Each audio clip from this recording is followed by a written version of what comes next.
তো সন্ধ্যার সময় ঘুরতে আসলাম মাথাভাঙায়, মামা বাড়িতে ঘুরতে আসছি। তো বাড়ি যাওয়ার সময় টাকার কিছু পাওয়া গেছে, 500 টাকার নোট। তো ওটা থানায় এসে জমা দিলাম। যে মামার বাড়িতেও ঢুকিনি। তো এটা কি এক দুটো না অনেকগুলো ছিল? ছিল, অনেকগুলোই ছিল। আপনার নাম পরিচয়? আমার নাম জিতময় রায়, বাড়ি আঙ্গারকাটা পাউডুবি, ঘোষারডাঙ্গা থানা। আর মামা? মামার বাড়ি মাথাভাঙা, সুভাষপল্লীতে।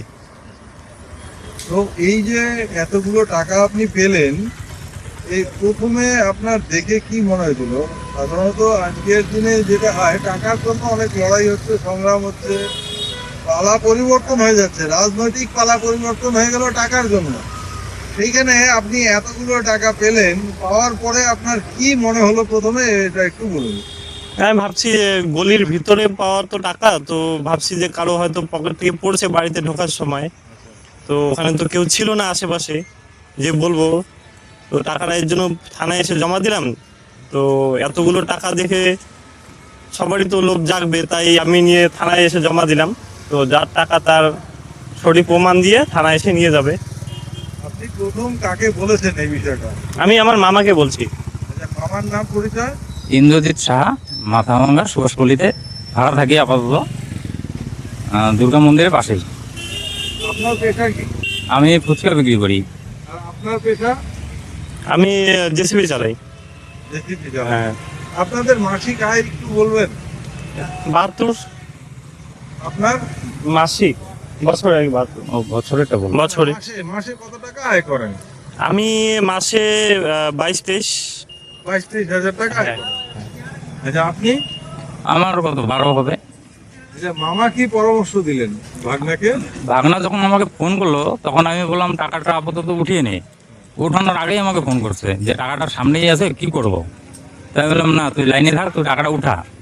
ওঠার পরে আমি বললাম আমি তো ফুচকা বানাচ্ছিলাম বাড়িতে, তাই তোরা টাকাটা নিয়ে আসতে থাক, আমিও আসি। তার আগে আসলো আমার সঙ্গে, ওর সঙ্গে আমার মেয়ে ছিল, 2 মেয়ে। তারপর ওরও নতুন নতুন বিয়ে হয়েছে, তো বউ ছিল। তাহলে ওরা বাড়িতে যাক, টাকাটা আমরা গিয়ে থানা দিয়ে আসি। আর টাকাটা নিয়ে আমি বাড়িতে যাইনি, রিটার্ন রাস্তা থেকে রিটার্ন নিয়ে চলে এসেছি ওকে। আপনাদের দুজনে কখনো মনে হয়নি মামা ভাগ্নে শার্ট করে টাকাটা পুরো আত্মসাৎ করে দেই? না না, টাকা কি, টাকা আজ আছে কাল নেই। মানুষের জীবনেরই এখন দাম নেই। আজকে আছে, সকালবেলা সূর্য দেখবে কিনা কোনো গ্যারান্টি নেই। তাই সাধারণ এই কটা টাকার জন্য আর মোটামুটি 10-12 হাজার টাকা ইনকাম করে হাসি খুশি চলছি, এতেই খুশি। তৃতীয়ত, এই যে ভাই আজকে প্রদ্যুৎ এখানে এসছে দেখছি, একে কি করে পেলেন? এর সাথে কিভাবে যোগাযোগ হলো? পদ্মুদার সঙ্গে আমি অনেকদিন থেকে পদ্মুদাকে আমি চিনি, কিন্তু পদ্মুদার সঙ্গে সরাসরি কোনো কথা হয় নাই। কিন্তু আমার ওয়াইফের মোটামুটি পরিচিত আছে। পদ্মুদাই পৌরসভার আন্ডারে থাকাতে আমার ওয়াইফ আসে, অনেক বিষয়ে জিজ্ঞাসা করে, পদ্মুদার কাছে পরামর্শ নেয়। তা আমার রাস্তায় দেখা হলো, তা বললাম না, পদ্মুদাই সঠিক লোক আমার যেহেতু পাওয়া গেছে। তো পদ্মুদাকে বললাম, প্রথমে আবার একটু ভয় পাইছিলাম যে টাকাটা জালও হইতে পারে, কারণ আমি তো আবার চিনবো না। দাদাকে বললাম যে দেখো তো বন্ধুরা, টাকাটা অরিজিনাল নাকি জাল। বললো না, টাকাটা অরিজিনাল। তো আমি বললো টাকাটা কি গুনছো? মিলে না, টাকাটা আমি গুনি নেই, যেরকম ছিল ওইরকমই নিয়ে আসছি। তারপরে যে থানাতে আনার পরে থানাতে জমা দেওয়া হলো, থানাতে সব কিছু নাম ঠিকানা নিচ্ছে এখন। এই থানাতে যে টাকাটা দিলেন তাতে আপনারা আশ্বস্ত যে? হ্যাঁ হ্যাঁ হ্যাঁ হ্যাঁ হ্যাঁ, আচ্ছা, সঠিক লোক প্রমাণ দিয়ে পাবে। ভাই প্রদ্যুৎ, আপনি একজন সমাজকর্মী হিসেবে আজকে যে সমাজে অবক্ষয়, সেখানে দাঁড়িয়ে এনাদের যে পেশা, সেখানে যে তাদের মাসিক আয়, সেখান থেকে এই টাকার পরিমাণটা অনেক বেশি। সেখানে দাঁড়িয়ে এই দুজন মামা ভাগ্নে সেটা আপনাকে এসে বললো প্রথমে, তো আপনার এই জায়গাতে কি অনুভব? তারপরে পুলিশ প্রশাসনকে আপনারা যে এই টাকাটা হ্যান্ড ওভার করলেন, শেষ অবধি আপনি বলুন। মানে আমি প্রথমেই বলি যে এটা মানে অ্যাপ্রিসিয়েট করবার মতো, মানে অ্যাপ্রিসিয়েটের ঊর্ধ্বে, যেখানে মানবতা বিপন্ন মানুষের টাকা নিয়ে ছিনিবিনি করতে দেখছি। মানে উনি একজন সাধারণ এখানে এই মালিবাগানের সামনেই ফুচকা বিক্রেতা, ইনকাম খুবই কম। সেখানে টাকাটা পাওয়ার সাথে সাথে ওরা কিন্তু দেরি করেনি, এবং সাথে সাথে যখন ওরা আসছিল এবং আমাকে যখন বলল আমি এবং ওদের উদ্যোগ দেখে আমি সত্যি বললাম আমি অভিভূত। এবং ওরা সাথে সাথে বললো দেখো এই টাকাটা পাইছি এবং টাকাটা নিয়ে থানায়। আমি অবশ্যই চলো, তোমার দাদা তুমি একটু চলো সাথে। তারপরে আমি ওনাদের সাথে আসলাম।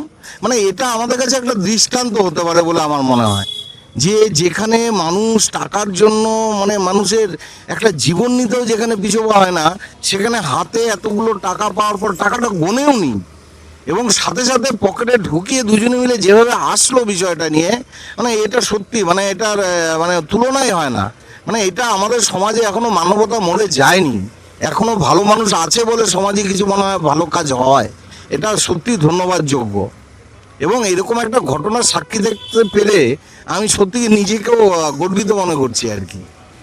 এবং আমার পুলিশের কাছে আরেকটু এক্সপেকটেশন ছিল, মানে ওনাদের যতটা অ্যাপ্রিসিয়েশন পাওয়ার দরকার ছিল, আমার মনে হচ্ছে এখানে একটু খামতি আছে। কেন এটা সত্যি প্রচারিত হওয়া দরকার যে এখনো মানুষ আছে, যে মানুষের হয়তো কারো টাকাটা হয়তো প্রয়োজন বা খুব অর্থনৈতিকভাবে দুর্বল কোনো ব্যক্তি এই টাকাটা হারিয়ে যেতে পারে।